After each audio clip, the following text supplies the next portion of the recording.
về. Nhưng mày xử nó mà cũng không được. Đúng mày vô dụng.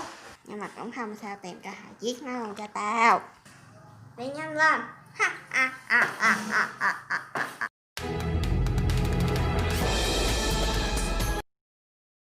Sao này lâu tới quá, tao chắc tới mốt nó mới tới quá. Mà đi cán của mình kiếm đi vòng vòng chơi chút coi.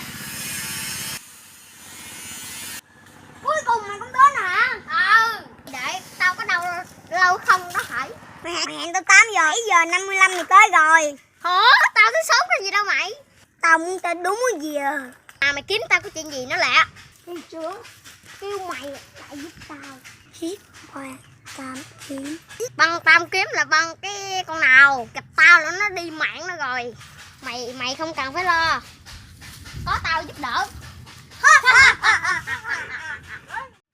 Hàng trưởng chừng nào mình mới đi quýnh thằng gì? Để lấy lễ kiếm của hàng trưởng. Bây giờ là mình đi luôn nè. Đi hàng trưởng. Ngươi thằng nào? Dạ, được tao tránh ra cho tao đi. 2 thằng bay đã phải bằng tam kiếm không? Em mà chỉ trâu mà. Tiếng sau ra bãi trường cát đấu với tao. Thằng kia đó kiếm của mày cũng ở đó luôn. Nhà ngươi không tới thanh kiếm là của ta.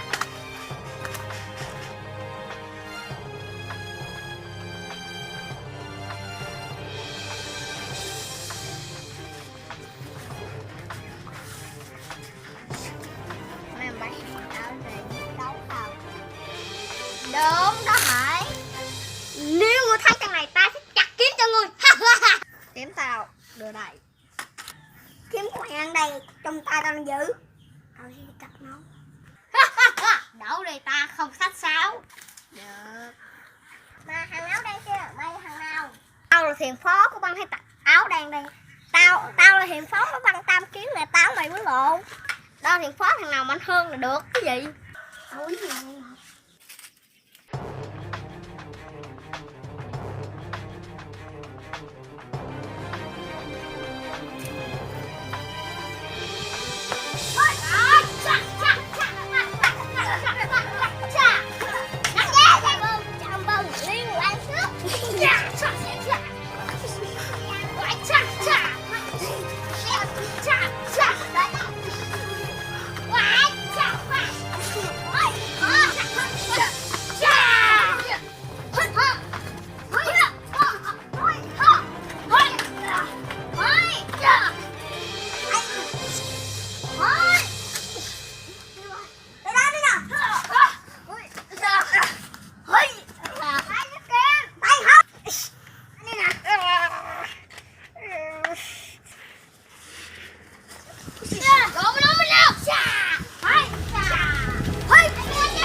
Đây,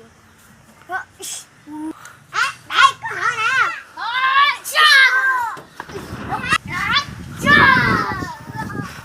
Mày chết rồi An.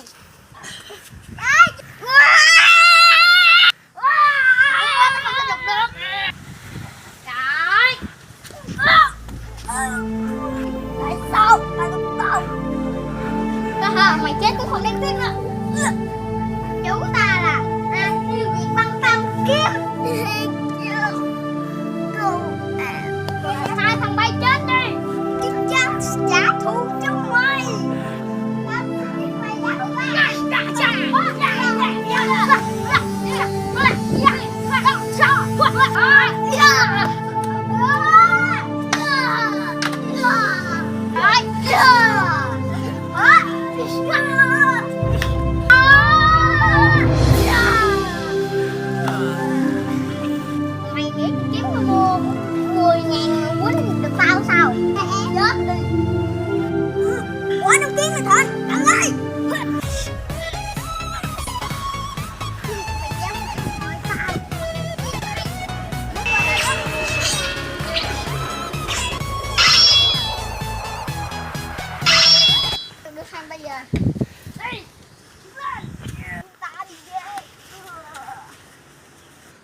ta sẽ kêu Hắc Vô Hải Đô xà lanh minh chim giết các người. Hàng gì ta sẽ đưa hàng bây giờ. Đi sao với cứu tôi? Ta thấy người còn nhiều thôi.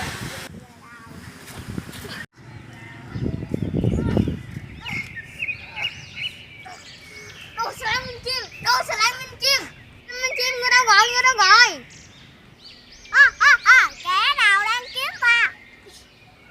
Đốt flamin chim này. Đô xà lanh minh chim, cứu tôi. Người đứng ra đây có tệ lệ. Tôi Văn Tam Kim đánh chết mẹ. Thì có liên quan gì tới ta? Tôi muốn anh giết Văn Tam Kim. Tại sao tao phải giúp trường?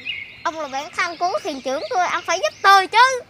Vậy bạn thân có hiện trưởng mày chứ đâu phải bạn thân của mày đâu mà mày kêu giúp. Muốn giúp phải có tiền. Hả? Thằng Đô Flamin Chim là thăm tiền thiệt. Tao là khách chủ nãy đó, tao sử dụng ngón của tao là giúp được mày rồi. Bây giờ có đưa tiền không? Tôi có 10.000 nào. Đéo. Mẹ gì 20.000 nè. Đéo. Mẹ lần này tao có 50.000 nào. Nè. Đéo. Mẹ mà lấy tất cả tài sản của tao đi. Được. Kìa. Băng Tam Kiếm là băng vô danh tiểu tốt nào tao đâu. Chút nữa tôi đi quýnh ra ống tôi kêu ông ra. Là tôi nói Đô xà lanh minh chim em ra liền nha. Được.